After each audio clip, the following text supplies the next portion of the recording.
Welcome to Mr. Marek Sabela, who is a former People Development Director of Thomson Multimedia, has been working for many years on the managerial maturity model invented by Harvard Professor Larry Greiner in 1972. This model is a fantastic tool for understanding, measuring, and predicting how telework doesn't interrupt our natural workflow, but is a logical consequence of the way business has evolved over the last 40 years. This has been accelerated these last months by the COVID crisis. He will present this model and give us his look at what we are experiencing today. I would like to thank you for being so many here today for this new meeting, which offers us a different view of our society. Dear Marek, we are really grateful for your presence and for this moment of discussion and sharing that you agreed to have with us. Without further delay, I give you the floor. Thank you very much. First of all, I would like to say thank you to Ayming to give me this opportunity to share my observations, experiences, and some insights. So, hello everybody, bonsoir, dzień dobry, dobry wieczór, buonasera, buenas noches. I hope you will understand me speaking English. Frankly, I'm a little bit afraid because just beside of me is sitting my wife, who will hear me speaking English, and I have to work with. So let's go. As it was said, the scale of my observation is about 40 years. I started as engineer in steel industry in France during 80s. And at this period, our company, which was called Usinor and later Arcelor, was pushed by the market to make big changes. And being an engineer involved in the technical processes, at the same time, I was involved in the transformation processes in many, many areas. It was my life, but I didn't really realize what happened. It was my work, it was my run, but in my brain, it was not really regulated and really conscious. A few years later, after leaving the steel industry, I moved to electronic industry, and in Thomson Group, I started as HR manager, so not engineering job, but HR job, responsible for organization, people involvement, management culture, and so on and so on and so on. It was a very, very interesting job. And then I started to understand that there are some regulations which are probably universal. After leaving Thomson, I started to work as independent consultant. It was probably in 87, 88. I found, 98, I found a book about restructuring of the companies, written by a professor from London Business School. And in this book, I found the model. It was the model of Larry Greiner from Harvard in the past.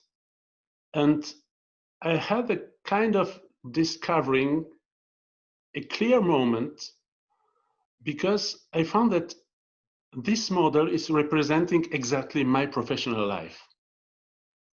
All what happened between 81 and 98 was written and shown clearly in this model. So if you agree, I will show you some elements of this model in order to make you understand what happens, and then we will discuss about the today's issues.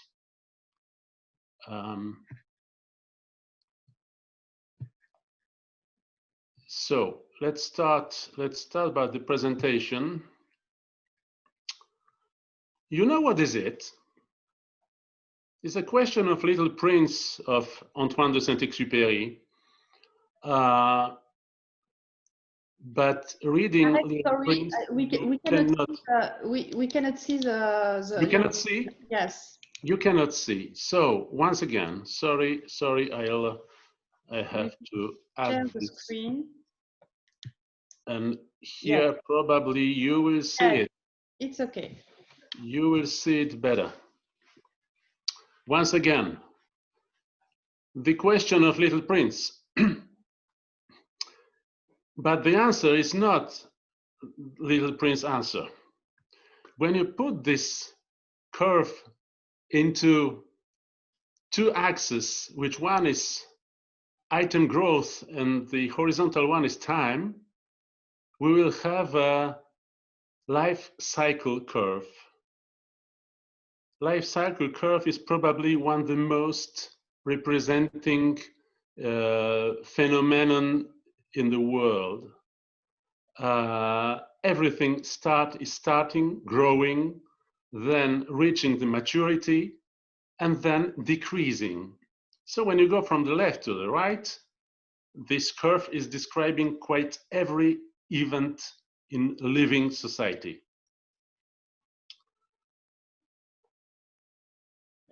On the left, you see growth forces. So all the forces which are keeping growing our phenomenon. On the right side, when we go into older age of this curve, we can find crisis forces which are pushing to death. And what's very interesting is the fact that growth forces and crisis forces are basically the same forces. When you take, for instance, the production of wine, the same agents which are acting during the fermentation in order to produce the alcohol, when you leave the same agents to continue their work, they will bring the crisis of wine, which is vinegar. And I would like to add to this curve another idea, which is our automatic acting. The recent researches on brain are showing that most of our activities, most of our acts, even our decisions, are not really deeply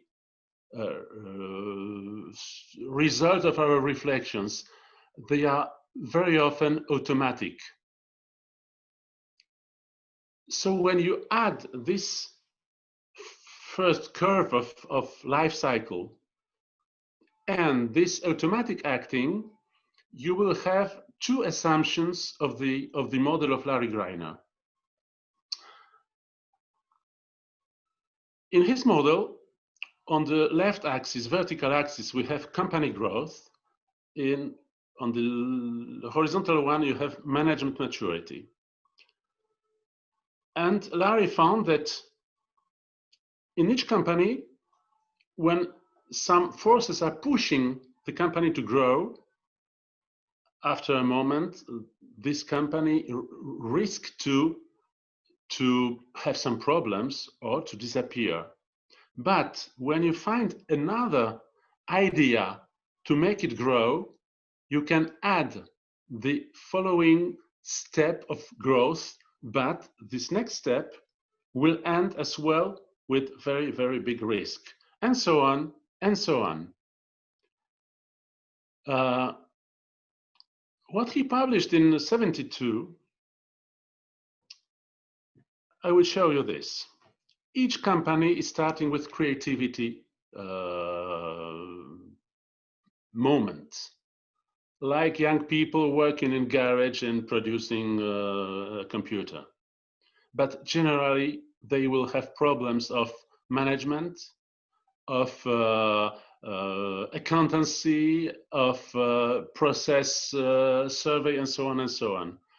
So it's very, very frequent that this kind of company grows only a little bit and decline later.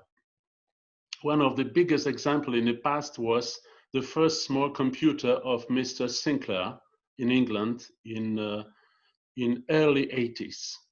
It was a fantastic tool with using TV set as a screen, and it was really a genial tool, but he disappeared maybe 3 years later.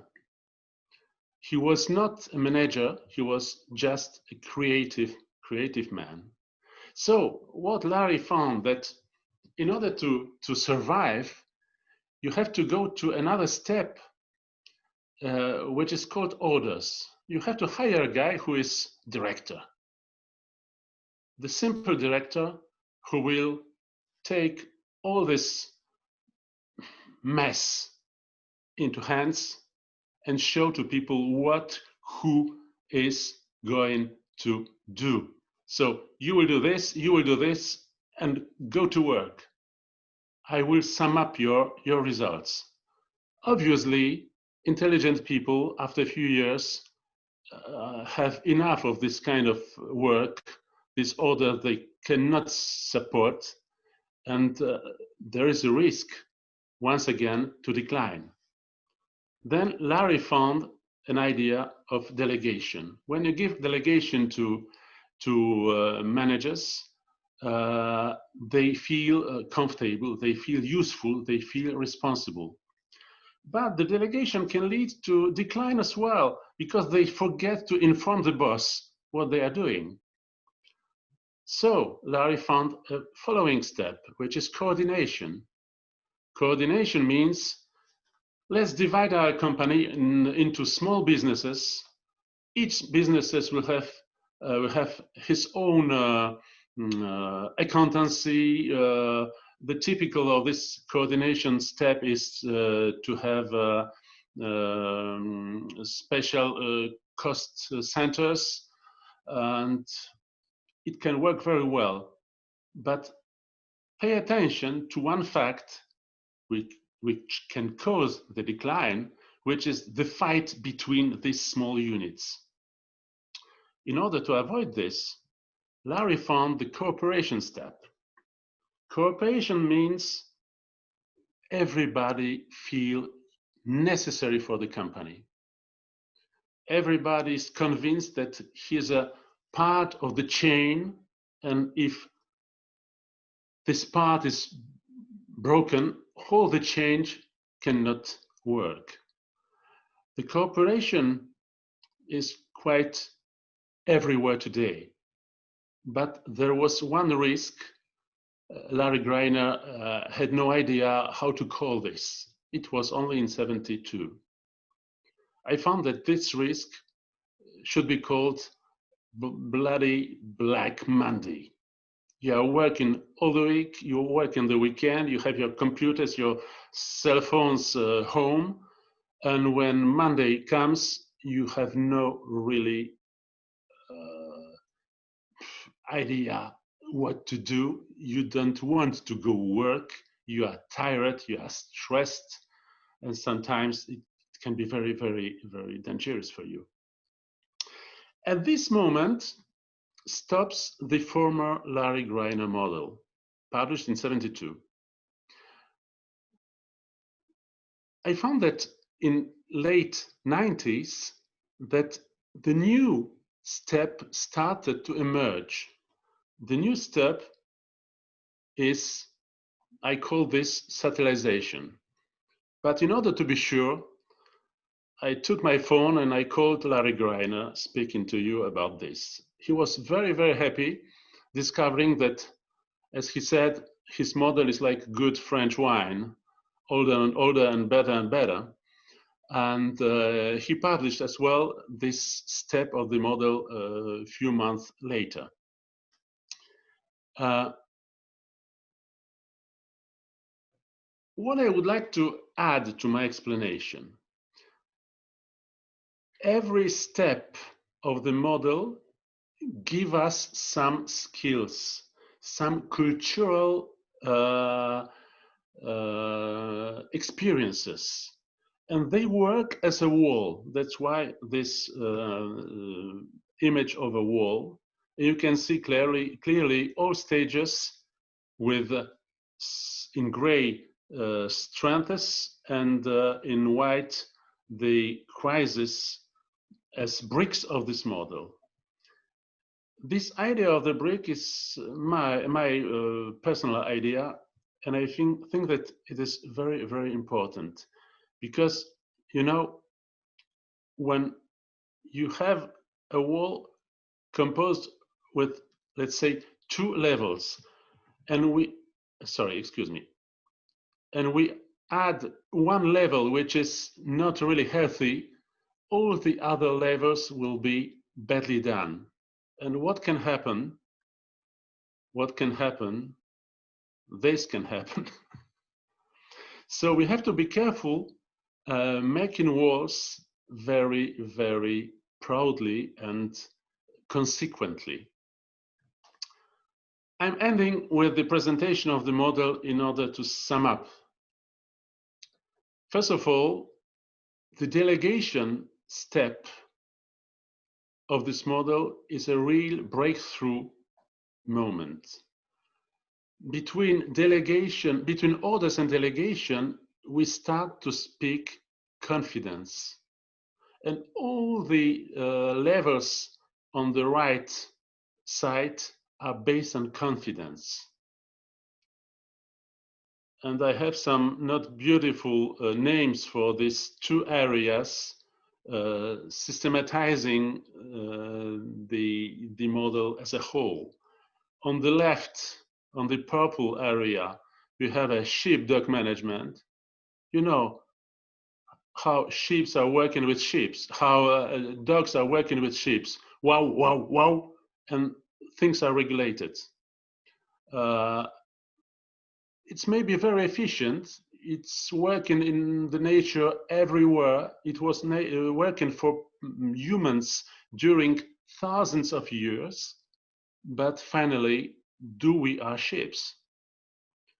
That's why when we want to manage contemporary way, you have to use a mature management composed of these 5 steps of the model.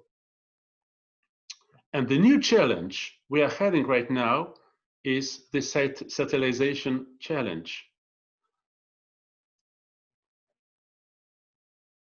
Satellization have some advantages: excellent flexibility, true customer-provider relations at all levels, opportunity for the people to manage their time freely, some economies of place, etc., etc.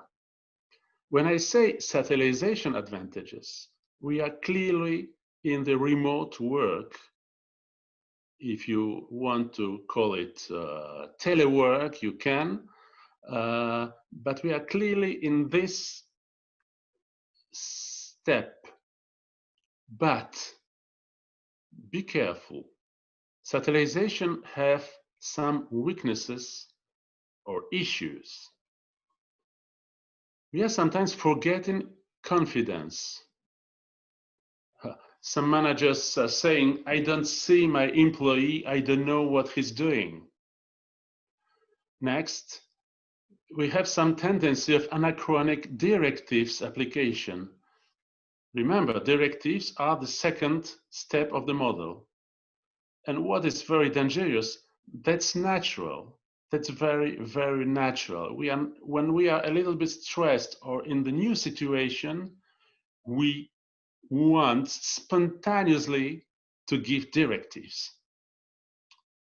Later, we have some managers which can have difficulties to manage without exerting power, because it's not so obvious to manage people who are not beside of us or the office close to ours. Obviously, we have a risk of increasing the mental distance. And the least but very important message is that we are forgetting the role of this stage. I mean, the stage of satellisation, the yellow one. When we are at the stage of the yellow one, we cannot use the old reflexes which are written in our brain. And remember, it is with COVID or not, a happy employee is 2 times less sick, 6 times less absent, 9 times more loyal, 31% more productive, and 55% more creative. Some people from Harvard Business School and Massachusetts Institute of Technology found it. It's useful to keep it in mind. Now, just some do's and some don'ts. And maybe I will show you my face right now. I hope you see me. Do you see me? Okay. Some do's and don'ts. I think that we have to change our work paradigm. And first question is, why do we pay our employees? And what for? Do we pay them for the time they are giving to us? I don't speak about 35 or 40 or 42 hours a week. But do we pay the time or we pay results? And the question looks simple. But when we change the paradigm from time to results, our way of considering them will be absolutely different. Next question is, in terms of paradigm, what our offices are for. You know, in the past, the offices were made in 19th century in order to give place to all these people working with papers in the company. Accountancy, programming. I don't know exactly how they were working because it was many, many years ago. But the office was a paper place of work, not creative place of work, not decision-making place, just paper place. Today, it's different. And we are continuing the offices, having somewhere in our mind the same idea of the office. And what to do when the people are not in the office and they continue to work? We have to find some answers to this question. Among do's and don'ts, we have to be aware of the management capabilities to master the remote work. Once again, it looks simple as a question. The answer is not so simple. The third point is probably we will have to hire the suitable people to the new model, because it's maybe not done to everyone to work in this situation. I speak about profile, but we have other issues which are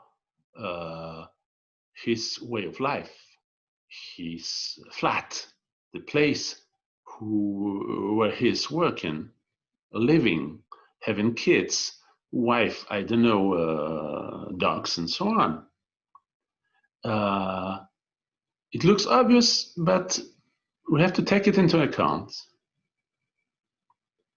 We have to help people to adjust their capacities and capabilities if they are able to develop. Some maybe won't be able. we don't know yet.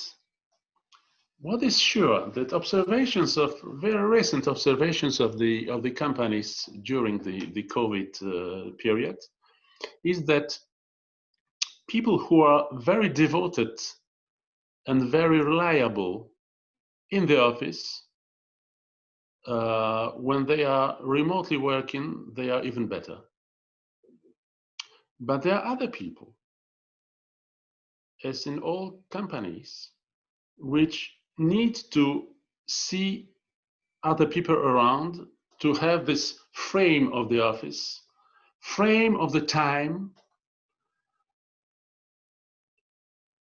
which these people have some problems when they are alone home, and they have to master all these situations which are not really obvious. They have to motivate more themselves, and they have problems with this. Maybe some of them will not continue to work this way. And the next step of do's, basically of do's, not necessarily of don'ts, is to keep the link, to keep the human society alive. And we can have some points in this for this item. We have to build the new rules in common with people. Any manager, there's no manager who is able to build this kind of rules good for the people without people.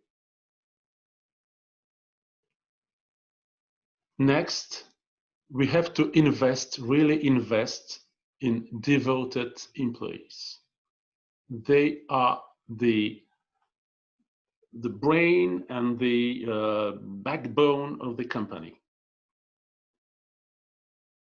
We have to maintain the work, teamwork, the work as teams, the notion, the spirit of teamwork.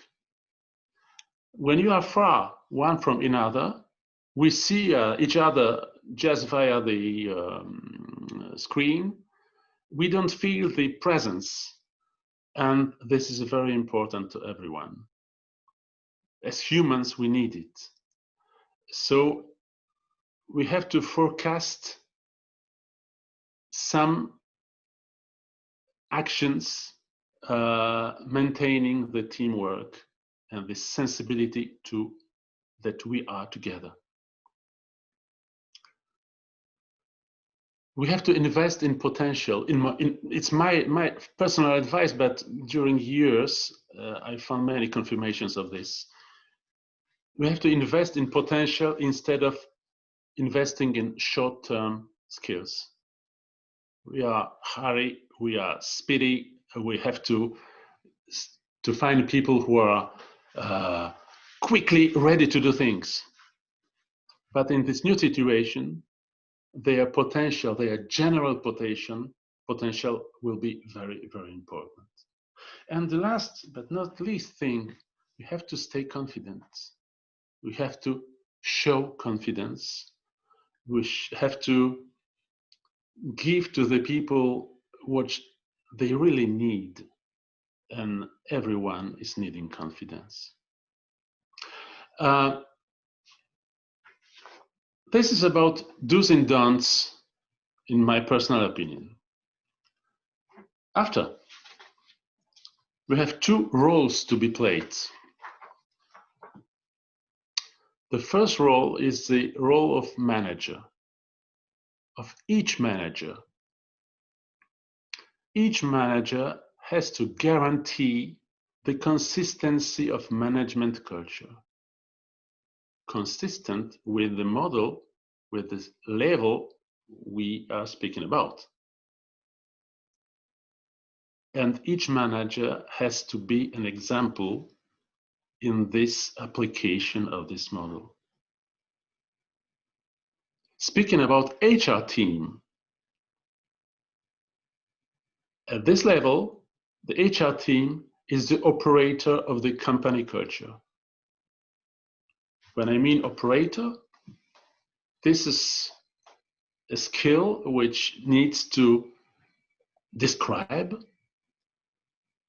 to show how it would be or could be this culture, to follow up the culture, to propose the actions developing the culture towards our goal, and so on and so on and so on. It's maybe not the moment, and we have no enough time to develop this point. In many countries, this culture will find different grounds. Here we are speaking about the culture of management or work culture, but the work culture is written in the national culture. And as my experience show, this national culture is very, very different in the United States, in France, in England, Italy, Germany, Poland, or Czech Republic. So we have to match this, and that is the role of regional or country HR people. So maybe I will stop at this moment. Thank you, Marek.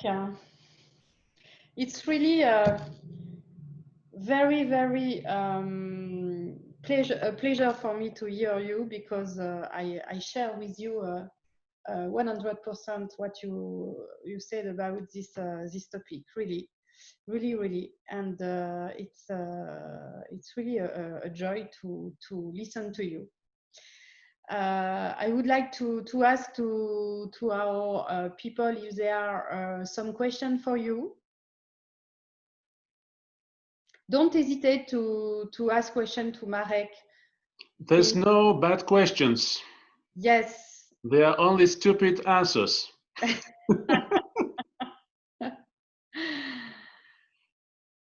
Do you have some questions? Don't be shy. You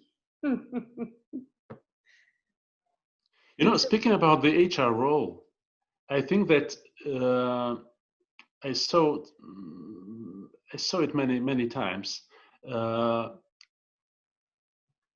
Many people within the companies are not aware, deeply aware, what kind of job is done in HR area. Yes. Yes, I know. They don't feel it, they don't understand it, and when things are going on and well, HR is not necessary. But that's because we are working well that things are well. Yes, I thank you, Marek. I think it's a good. I have just an idea. Every month we implement in Ayming a global survey for all our employees in order to understand what they would like to see in the company about teleworking, for example, but about a lot of subjects. And during the two last surveys, a lot of people ask thank you to the HR team and to the management team of Ayming for the management of the crisis, and so it was really very important to can share this return of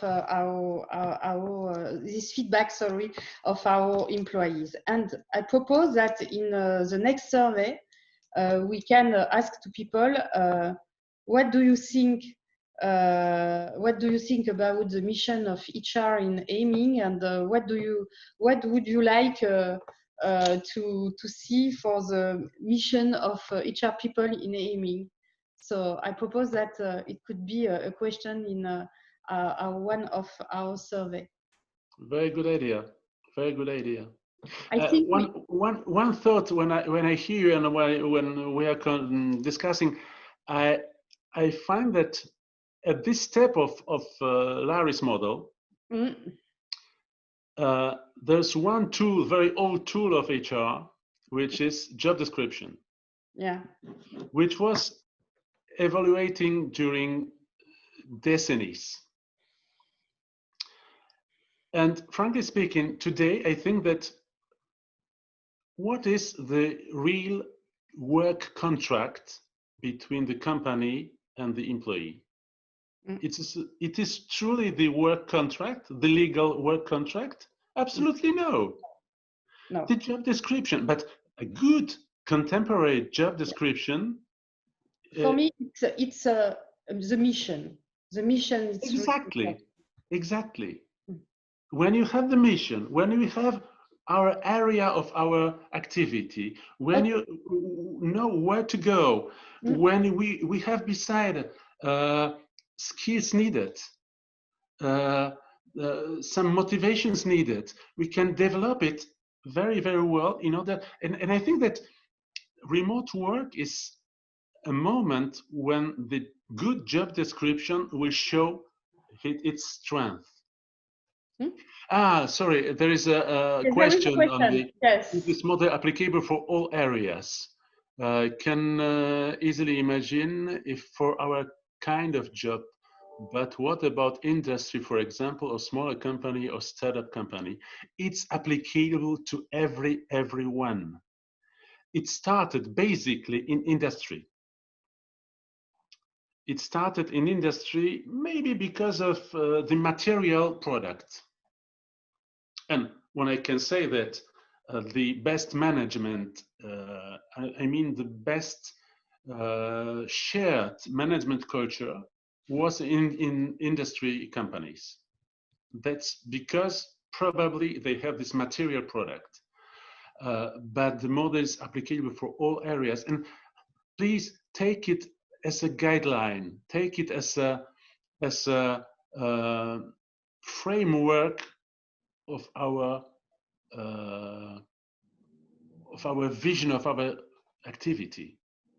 There is another question. Area, I should say yes, but we don't have enough time to develop it. There is another question. Can a leader anticipate each cycle or even provoke them?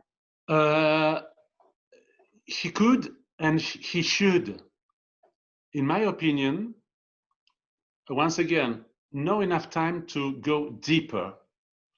But when I was working in all restructured companies, and many of them were in the post-communist countries, I saw clearly that each layer of the model has to be built consequently and coherently. And when all manager understands why and what, it works marvelously. Yes, and my question is it applicable in personal area? For sure. In personal life? For sure. Yeah. Maybe you have to meet en tête-à-tête. And I think that's for sure. You know why? During my work in steel industry, it was new. Many years later, I found that in many companies, they did the same. And a few years later, I found that among families, my colleagues, home, people were speaking the same way. And that's why probably it is one of the problems in Central European countries, because they didn't follow the same curve at the same period. But there's once again another subject. Okay. Another question. Is it a life or a death matter? Death matter? Do you believe that the companies who do not adapt will disappear? Possibly. Yes. You know, the companies who disappears, they are basically disappearing of this model, of not conscious of this model, not consciousness of this model, sorry. Thank you, Not Marek. only because of financial issues. Yes, fully agree with you. Mm-hmm. Mm-hmm. Do you have some other question, guys? I think no. So maybe we can close this meeting, and I would like really to thank you. There is another question. What is the human damage of each cycle? Lack of satisfaction, risk of losing a job.